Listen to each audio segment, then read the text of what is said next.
So hey guys, welcome to our YouTube channel Mahatma ji educator. मैं अब से एक आपको अपने YouTube channel Mahatma ji educator में वेलकम करता हूं। तो आपको जैसा कि दिखाई दे रहा होगा कि मैथ्स इन 3 मंथ, आज जो है इस वीडियो में हम बात करेंगे कि हम अपने मैथ्स को 3 महीने में कंप्लीट करके 100 आउट ऑफ 100 कैसे फोड़ सकते हैं।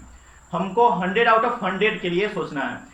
आप उन बच्चों में हो जो कि अभी तक कुछ नहीं पढ़ा है, या फिर वह बच्चे जो कि 50% सिलेबस कंप्लीट कर लिए, या फिर वह बच्चे जो कि 10% सिलेबस कंप्लीट किए। यह जो वीडियो है उन सभी बच्चों के लिए है जो 2021 में बिहार बोर्ड से मैथ्स का एग्जाम देने वाले हैं, उनके लिए यह वीडियो है। और कुछ इंपॉर्टेंट, कुछ लोगों ने बोला कि भैया हमें बता दीजिए कि कुछ इंपॉर्टेंट टॉपिक बता दीजिए जिन्हें पढ़ के हम अच्छे मार्क्स स्कोर कर सके। ठीक है, तो हम उसमें से कोई मतलब कि कुछ कुछ टॉपिक को छाटे हैं और वो जो है आपके सामने आज रखने जा रहे हैं। तो आज के इस वीडियो में हम आपको बताएंगे कि हमें क्या क्या पढ़ना है इन 3 महीनों में, और हमें कैसे 100 मार्क्स स्कोर करना है, 100 आउट ऑफ 100 कैसे स्कोर करना है, या फिर 95 मार्क्स कैसे स्कोर करना है, 97% कैसे स्कोर करना है, ठीक है, 90+% कैसे स्कोर करना है, इसके बारे में सोचेंगे भाई। देखो, तो इसके लिए सबसे पहली चीज आपको हम बता देना चाहते हैं कि सबसे पहले आपको अपने सोच को बदलना होगा। सोच करने का मतलब क्या है? तो सोच करने का मतलब यही है कि आपको अपने मेंटेलिटी को बदलना होगा। कुछ बच्चे जो है, आपको दो एग्जांपल, दो तरह के बच्चे होते हैं, दो तरीके इसमें जो मैथ्स में है, दो तरह के बच्चे होते हैं। एक तो वो बच्चे हो गए जिनका कि मतलब कि आज यह वीडियो देखकर उनको मतलब खुशी हो गई, वाह मेरा फेवरेट सब्जेक्ट, हमें तो वीडियो देखना चाहिए, हम देखेंगे और सीखेंगे कुछ। और एक वह बच्चे, अरे यार मैथ्स पता नहीं क्या होगा, मैथ्स 30 नंबर आ जाए काफी है। तो ये दो बच्चे, तो भाई दोनों लोग वीडियो देखो और बात समझने की कोशिश करो। वीडियो देखो या ना देखो, बात समझो। ठीक है, बात क्या समझो कि आपको कैसे मार्क्स स्कोर करना है। देखो, हम आपके बदले एग्जाम नहीं दे सकते, हम आपको बता सकते हैं, गाइड कर सकते हैं कि भाई साहब ऐसे आप एग्जाम दो, ये चीज करके आओ तो आपको अच्छे मार्क्स आएंगे, आप ये टॉपिक पढ़ लो तो आपके अच्छे मार्क्स आएंगे, ये हम कर सकते हैं। तो बस वही आपको हम आज बताना चाहते हैं कि आपको क्या करना है, क्या नहीं करना है। तो देखो, ये तो बात हो गई। अब सेकेंड थिंग क्या है कि आपको अपने सोच को बदलना होगा। सोच बदलने के लिए मतलब कि कैसे? तो एक वह बच्चा हो गया जो जिसको जिसको आज से पहले एक पहली कक्षा में, दूसरी कक्षा में, तीसरी कक्षा में, हर एक कक्षा में, इवन 11 तक जो है, 11 10th 11 जितना भी है सभी में उसको 90%, 92%, 80%, 85% आए हैं। ठीक है, तो वो मतलब कि वो बंदा भी क्या कर सकता है, 12th में 90%, 92%, 85%, 80% ला सकता है। लेकिन एक वह बच्चा है जो कि अभी तक मतलब कि क्लास 1 में, 2 में, 3 में, इवन 10th में और 11th का तो एग्जाम हुआ नहीं है इस बार, लेकिन 10th तक जो है उसने जो है 60% लाया है और वो उसमें खुश है। ठीक है, तो आपको अपने मेंटेलिटी को बदलना होगा। 60% से खुश नहीं होना है। आजकल 60% का कोई वैल्यू नहीं। ठीक है, फर्स्ट डिवीजन का कोई वैल्यू नहीं। आप लोगों को पता भी होगा कि जो स्कॉलरशिप भी बिहार सरकार देती है, बिहार बोर्ड जो स्कॉलरशिप भी देती है 25,000 का इंटर में, वो 80% से ऊपर वालों को ही दे रही है। आपको पता होगा, पहले 2 साल पहले फर्स्ट डिवीजन जिसको आया उसको 25,000 मिलेगा, 10,000 मिलेगा, ये ऐसे था। लेकिन इस बार से क्या हुआ कि नंबर ऑफ स्टूडेंट ज्यादा हो गए फर्स्ट डिवीजन में, तो उन्होंने जो है rules and regulation he change कर दिया और क्या किया कि 80% से ऊपर जिसका भी मार्क्स है उन्हें पैसा मिलेगा, स्कॉलरशिप मिलेगा। तो भाई साहब आपको भी इसके लिए मतलब कि तैयार होना है। स्कॉलरशिप कोई बड़ा चीज नहीं होता है, स्कॉलरशिप के लिए तैयार हो या नहीं हो, लेकिन आपको ये जो 12th का बोर्ड होता है, 12th का जो एग्जाम होता है, 12th का जो बोर्ड एग्जाम होता है, वो जो होता है आपका लाइफ चेंजर होता है। लाइफ चेंजर कैसे? इस यहां से आप सीखते हो, यहां से आप सीखते हो कि हम सोचते हो, सीखते हो कि हमको आगे क्या करना है, हमें आगे क्या करना है। ठीक है, यही मार्क्स आपका डिसाइड करेगा 12th। कुछ लोग बोलते हैं कि आपका बोर्ड का मार्क्स कुछ डिसाइड नहीं करेगा, तो भैया जान लो, जब आप एग्जाम देने जाओगे कंपटीशन का, तो वहां आपसे रिजल्ट का जीरोक्स कॉपी मांगता है। तो जीरोक्स कॉपी क्यों चाहिए उनको? आपका मार्क्स देखने के लिए चाहिए, आपका परफॉर्मेंस देखने के लिए चाहिए। ठीक है, तो ये जरूरी है, बोर्ड एग्जाम में मार्क्स लाना बहुत ही इंपॉर्टेंट है। तो आपको मार्क्स लाना है, और कितना मार्क्स लाना है? 80%, 85%, 90%, 95%, 96%, 99%, ऐसे मार्क्स आपको लाना है। वो कैसे लाना है वो मैं आपको बता देता हूं। वो जो है एक ही चीज से हो सकता है, आप अपने कंफर्ट जोन जो आप बना रखे हो, कंफर्ट जोन क्या होता है, जो कि 80% आ गया मेरे, 60% आ गया तो हम भाई खुश हैं, हम अपने कंफर्ट जोन में, आज तक मेरे 80% आते थे और अभी भी मेरे 80% आए हैं तो भाई ठीक है, मेरे 80% 12th में भी आ जाएंगे और मैं खुश रहूंगा, मेरे ठीक है। नहीं नहीं नहीं, ये नहीं सोचना है आपको, आपको उससे ज्यादा लाने की सोचना है, आपको अपने कंफर्ट जोन को बदलना है। कंफर्ट जोन में रहोगे तो आप आराम में रहोगे, मतलब कि आप रेस्ट मोड में हो, सोच लो रेस्ट मोड में कोई काम नहीं कर पाओगे, इसीलिए अपने कंफर्ट जोन को बदलो, अपने मार्क्स को इंप्रूव करने की सोचो। और मार्क्स को इंप्रूव कैसे करना है, हमको 90% लाना है, आपको अपने सोच लेना है, सोच लेना है कि इस बार हम अपने बोर्ड एग्जाम में 4 देंगे और 95%, 99% इस तरीके से लाएंगे। जब आप अपने मेंटालिटी को बदल लोगे तब जाके आप मार्क्स स्कोर कर दोगे, ठीक है। तो आज की इस वीडियो में हम बस कुछ बातें बताने वाले हैं, वो हम अपने पॉइंट पे आते हैं। ये तो कुछ था, अब देखिए ये जो है आपको हम यहाँ पे कुछ कुछ पॉइंट लिखे हैं, आपको यहाँ पे चैप्टर दिखाई दे रहा होगा, तो जो जो चैप्टर यहाँ पे लिखा हुआ है या तो आप स्क्रीनशॉट ले लो या हम बताते हैं वो देख लो, तो वही चैप्टर आप अच्छे से अगर कर लेते हो तो आपके मार्क्स अच्छे आएंगे। और ये मैं अपना मतलब कि जो हमने एग्जाम दिया था 12th का उसके बेसिस पे मतलब कि एनालिसिस करके, और आप लोग मेरे फर्स्ट बैच हो इसलिए मतलब कि जिन्हें विश्वास है देखो, जिन्हें विश्वास नहीं है वो मतलब जा सकते हैं, वो अपने एक्सपीरियंस टीचर से पूछ सकते हैं। तो भाई देख लो तुम्हें क्या करना है। तो अगर देखो क्या करना है, सबसे पहली बात कि आपको जो है सबसे पहले जो है आपको 3 मंथ में सिलेबस कंप्लीट करना है, अपने सिलेबस को 3 महीने में कंप्लीट करना है। और 3 महीने में सिलेबस कंप्लीट करने के लिए सबसे बड़ा ब्रह्मास्त्र कौन है, एनसीईआरटी। एनसीईआरटी से ही आप अपने सिलेबस को 3 मंथ में, केसी सिन्हा कोई काम का नहीं है, केसी सिन्हा कोई काम का नहीं। केसी सिन्हा बिहार बोर्ड वालों को बहुत टीचर्स बोलते हैं कि केसी सिन्हा बना लो अच्छे मार्क्स आए, नहीं मत बनाओ केसी सिन्हा, नहीं आने वाले नंबर। एनसीईआरटी बनाओ, एनसीईआरटी से नंबर आएंगे। हमने पीछे में वीडियो डाल रखा है एक 2020 का क्वेश्चन पेपर का, आप जाके देखो, 1 घंटे में मैंने सभी क्वेश्चंस को बताए हैं, जाके देखो कि उसमें मैंने क्या बताया है, कि कौन सा, उसमें आपको देखने से पता चल जाएगा, अगर आप पढ़े हो कुछ तो आपको पता चल जाएगा कि ये चैप्टर, ये क्वेश्चन कहां से आया है, ठीक है। तो एनसीईआरटी बुक को आपको फॉलो करना है इस 3 मंथ में। कब से, अभी से 15 अगस्त के बाद से, ठीक है। 15 अगस्त से लेकर हमको दिसंबर 30 दिसंबर तक का हमारा टारगेट, कब से कब तक है, हमारा टारगेट 15 अगस्त से लेकर 30 दिसंबर तक का है। 15 अगस्त से 30 दिसंबर तक का हमारा टारगेट है।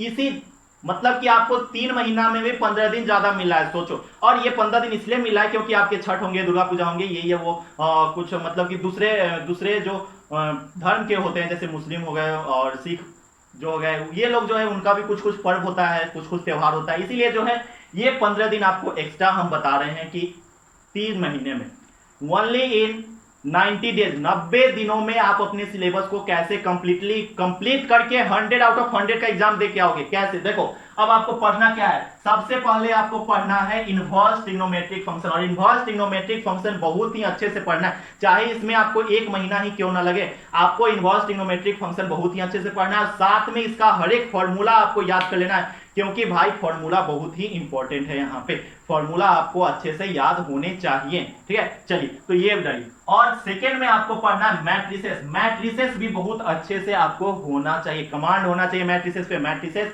मतलब आयु बहुत ही अच्छे से, चैप्टर नंबर 3 है, हमने चैप्टर नंबर 1 को छोड़ा है। चैप्टर नंबर 1 आपका बोर्ड के लिए जो इंपॉर्टेंट नहीं है, आप उसको स्किप भी करते हो, उसको नहीं पढ़ते हो, फिर भी काम चलेगा भाई। देखो सबसे पहली बात, चैप्टर बताने से पहले आपको हम एग्जाम का पैटर्न समझा देते हैं। तो चलो आ जाओ यहाँ पे एग्जाम का पैटर्न समझने की कोशिश करो। देखो एग्जाम में आपके 60 क्वेश्चन होते हैं ऑब्जेक्टिव के, 60 ऑब्जेक्टिव होते हैं, जिसमें से अपन लोग को बनाना रहता है 50। 60 ऑब्जेक्टिव में 50 ऑब्जेक्टिव अपन लोग को बनाना रहता है, ठीक है। तो 60 में 50 ऑब्जेक्टिव, 10 ऑब्जेक्टिव का हमको क्या मिला, ऑप्शन मिला। 10 ऑब्जेक्टिव हम छोड़ सकते हो, वो कोई भी क्वेश्चन आप छोड़ सकते हो। तो उसमें से आपको चैप्टर नंबर 1 छोड़ना है और इधर आपको चैप्टर नंबर 8 छोड़ना है। चैप्टर नंबर 1 और चैप्टर नंबर 8 अगर आप स्किप भी कर देते हो तो कोई फर्क नहीं पड़ने वाला है, ठीक है। ये बात आप ध्यान में रख लो, गार्ड बांध लो। चलो तो ये बात हुई। चलो उसके बाद आपको यहाँ पे देखो, यहाँ पे शॉर्ट आंसर क्वेश्चन है। शॉर्ट आंसर क्वेश्चन मतलब शॉर्ट में जो 2 नंबर का क्वेश्चन आता है, 2 नंबर का क्वेश्चन, वो जो होता है मैथ्स में 27 क्वेश्चंस आते हैं, और 27 में अपन लोग को बनाना कितना आता है, 15 क्वेश्चन बनाने रहते हैं। और उस 15 क्वेश्चन में आपको गैप कितना का छूट मिला, 12 क्वेश्चन आप छोड़ सकते हो। तो भाई 12 क्वेश्चन छोड़ दो ना, 12 क्वेश्चन में क्या छोड़ोगे, तो ये 2 चैप्टर छोड़ने से कोई फर्क पड़े, और ये दोनों चैप्टर ही हार्ड है और कुछ टॉपिक्स भी आपको छोड़ने पड़ेंगे, तो इससे कोई फर्क नहीं पड़ेगा। आप 4-5 चैप्टर पढ़ के भी 80 प्लस स्कोर कर सकते हो, ठीक है। चलो उसके बाद देखो long answer question. Long answer question जो है 8 क्वेश्चन होते हैं। लॉन्ग आंसर जो 5 नंबर के सवाल होते हैं उनके बारे में मैं बोल रहा हूं। 8 क्वेश्चन रहते हैं और उसमें से 4 क्वेश्चन ही अपन लोग को बनाने रहते हैं, और वो चारों क्वेश्चन बहुत ईजी रहते हैं। एक तो आपका इंटीग्रल से रहेगा, मतलब कि इंटीग्रेशन से रहेगा, एक तो आपका एलपीपी से रहेगा ही रहेगा। 2 क्वेश्चन 10 नंबर के हो गए, बहुत ही आसान आसान। और एक क्वेश्चन आपका डिटरमिनेंट से रहेगा या मैट्रिसेस से रहेगा, तो 3 क्वेश्चन हो गए। और एक क्वेश्चन आपको हो सकता है कि इस तीनों में से, इस प्रोबेबिलिटी में से हो सकता है, या फिर आपका 3D या फिर वेक्टर में से हो सकता है। तो ये सब क्वेश्चन हो सकते हैं। तो आप सोच लो कितना आसान तरीके से बन जाएगा 4 में 4 क्वेश्चन। तो एग्जाम पैटर्न, हमको एग्जाम के लिए नहीं पढ़ना है, हमको एग्जाम को पढ़ना है। अगर आप एग्जाम को पढ़ लोगे तो आप कोई भी एग्जाम क्लियर कर सकते हो। एग्जाम को पढ़ो, एग्जाम के लिए मत पढ़ो। देखो तो मैट्रिसेस अपन लोग को पढ़ना है, फिर आपको डिटरमिनेंट पढ़ना है इसमें भी। और देखो चैप्टर नंबर 2 में आपको कोई भी टॉपिक स्किप नहीं करना है, कोई भी टॉपिक आपको छोड़ना नहीं है। चैप्टर नंबर 3 में आपको कोई भी एक्सरसाइज, कोई भी टॉपिक, कोई भी क्वेश्चन नहीं छोड़ना है। सभी क्वेश्चन नहीं आता है तो आप हमारे टेलीग्राम पे मैसेज करो, डाउट सेशन में जुड़ जाओ। वहां पे भी आपके कुछ, मतलब कि जो स्टूडेंट लोग पढ़ने वाले हैं, जो स्टूडेंट लोग रेगुलर क्लास करते हैं, वो आपकी हेल्प जरूर करते हैं, वहां पे करेंगे आपकी हेल्प। अगर आपसे क्वेश्चन फंसता है तो नीचे जो है हमारा टेलीग्राम नंबर दिया भी हुआ है, आप वहां पे मैसेज कर सकते हो, या फिर टेलीग्राम डाउनलोड करके आप हमें महात्मा जी एडुकेटर से सर्च कर सकते हो, और उसमें जाने के बाद आप हमें फॉलो कर लो।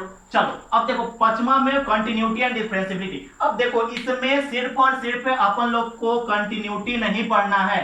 आपको इस 3 महीने में, मतलब क्रैश कोर्स कर रहे हो, तो इसमें आपको कंटिन्यूटी नहीं पढ़ना है। कंटिन्यूटी आप लोग नहीं पढ़ोगे, आप लोग क्या पढ़ोगे, डिफरेंशियबिलिटी पढ़ोगे। क्या पढ़ोगे, डिफरेंशियबिलिटी पढ़ोगे, ठीक है। डिफरेंशियबिलिटी बहुत ही इंपॉर्टेंट है। कंटिन्यूटी में दिमाग लगाओगे अटक जाओगे, कंटिन्यूटी में एकदम दिमाग मत लगाओ। डिफरेंशियबिलिटी आओ, फॉर्मूला रटो, काम तमाम करो। उसके बाद एप्लीकेशन ऑफ डेरिवेटिव, इसमें जो है आपको एक्सरसाइज में बता देना चाहता हूं, एक्सरसाइज 6.1 और 6.4 बहुत ही ज्यादा इंपॉर्टेंट है। 6.1 और 6.4 बहुत ही ज्यादा इंपॉर्टेंट है। तो ये दोनों आपको अच्छे तरीके से करने हैं, और एक बार नहीं 2 बार करने हैं, ठीक है। उसके बाद आता है आपका इंटीग्रल्स, मतलब कि इंटीग्रल्स करने का मतलब इंटीग्रेशन, ठीक है, इंटीग्रेशन। तो इंटीग्रेशन में भी आपको इनडिफिनिट साथ में डिफिनिट दोनों इंटीग्रल आपको अच्छे तरीके से आना चाहिए। दोनों इंटीग्रेशन में कोई भी टॉपिक आपको स्किप नहीं करना है, ठीक है। उसके बाद ये जो है करना, जो करना है वो मैं बता रहा हूं। ये जो है कंटिन्यूटी मैंने काट दिया है, स्क्रीनशॉट आप लोग ले लेना बाद में। फिर आता है डिफरेंशियल इक्वेशन। डिफरेंशियल इक्वेशन में क्या करना है, तो भाई डिफरेंशियल इक्वेशन में आप डिग्री निकालना सीख लो। हम पढ़ाएंगे भी, अभी डिफरेंशियल इक्वेशन पढ़ाना बाकी भी है। डिग्री निकालना सीख लो। डिग्री के साथ साथ आपको उसके मतलब कि समझो ना कि ये जो चैप्टर 9 है, 9.1 जो है अगर आप कंप्लीटली कर सकते हो, और 9.2 भी हल्का फुल्का अगर आप कर लेते हो, 9.1 और 9.2 कर लेते हो अच्छे तरीके से, तो आपके एक भी क्वेश्चन डिफरेंशियल इक्वेशन से नहीं छूटेंगे, ठीक है। उसके बाद देखो वेक्टर अलजेब्रा। वेक्टर अलजेब्रा में आपको एक भी चीज नहीं छोड़ना है, और ये जो है आपने 11th में फिजिक्स में पढ़ रखा है, जो भी चीज 11th में पढ़ा है उसको रिवाइज कर लो, आपको अच्छे मार्क्स आ जाएंगे, ठीक है। फॉर्मूला आपको याद होना चाहिए इसमें। उसके बाद 3 डायमेंशनल ज्योमेट्री में जो है, मतलब इस चैप्टर में 3D ज्योमेट्री जो चैप्टर है, तो इसमें आपको क्या पढ़ना है, इसमें आप स्ट्रेट लाइन का जो मतलब कि दो टाइप के सवाल आते हैं, दोनों टाइप का जब मैं पढ़ाऊंगा तो मैं बताऊंगा कि हाँ ये क्वेश्चन इंपॉर्टेंट है, ये आपको करनी है, ठीक है। तो ये इसमें भी आपको समझो 11.1 11.2 अच्छे से पकड़ होने चाहिए, ठीक है। उसके बाद देखो, उसके बाद एलपीपी बहुत ही इंपॉर्टेंट चैप्टर है, और इसको स्किप नहीं करना है। आप कुछ करो या ना करो, एलपीपी जरूर करो। यहाँ मार्क्स नहीं कटते हैं, एक भी मार्क्स नहीं कटते, और यहाँ से 7 से 8 नंबर के मार्क्स आएंगे, ठीक है। तो एलपीपी बहुत ही इंपॉर्टेंट है। फिर प्रोबेबिलिटी में भी बहुत ही इंपॉर्टेंट है, और फॉर्मूला बेस्ड क्वेश्चन आते हैं, मतलब कि आपको फॉर्मूला अगर आप याद कर लेते हो तो सभी चीज आपको गिवन रहेंगे, और बस वहां पे आपको पुट कर देना है। तो बस यही थी हमारी मैथ्स का जो कोर्स है, मतलब कि 2, 3 जो भी आपको हम बताए हैं वो सब कर लो, स्क्रीनशॉट ले लो, ये सब कर लोगे तो आपके मैथ्स में आपके 90 नहीं, 95 नहीं, 95 नहीं 99 तक आपके मार्क्स स्कोर कर सकते हैं। और हमें सोच बड़ा रखना है। अगर आप 100% के लिए पढ़ रहे हो कि भाई साहब हमें 100% आएंगे ही आएंगे, तब जाके आपको 95, 94, 90% आ सकते हैं। क्यों ऐसा मैं बोल रहा हूं? तो भाई देखो ऐसा मैं क्यों बोला, क्योंकि अगर आप लोग बड़े चीज के लिए सोचते हो तो छोटा अपने आप हो जाता है। 90% के लिए सोच रहे हो तो 80% आएगा, 80% के लिए सोच रहे हो तो 70% आएगा, तो 100% के लिए सोचेंगे तो 90, 95, 96 आएंगे। और एक बात मैं बोलना चाहता हूं, मैंने जितने भी इस तरीके का वीडियो बनाया है उसमें हर एक बार ये बात बोला है कि आपका जो बोर्ड का एग्जाम होता है, जो आपका 12th का बोर्ड का एग्जाम होता है, वो आपके लाइफ का सबसे इजी एग्जाम होता है। चाहे आपके पहली में कितने मार्क्स आए हो, दूसरी में कितने मार्क्स आए हो, चौथी में कितने मार्क्स आए हो, या फिर 11th में कितने मार्क्स आए हो, 10th में कितने मार्क्स आए, ये कुछ आपका डिसाइड नहीं करता। आपको उससे ज्यादा मार्क्स 12वीं में आएंगे। अगर आपके 10वीं में 60% आया हो, पहली में 2% आया हो, 4% आया हो, 50% आया हो, 80% आया हो, 90% आया हो, लेकिन आपके बोर्ड एग्जाम में 95%, 90% तक आएंगे ही आएंगे, और इस बार जरूर आएंगे आपको। ठीक है, तो चलिए जो जो मैंने बताया वो आप कर लीजिए, बस इतना ही। तो मिलते हैं अगले वीडियो में, तब तक के लिए जय हिंद, जय भारत।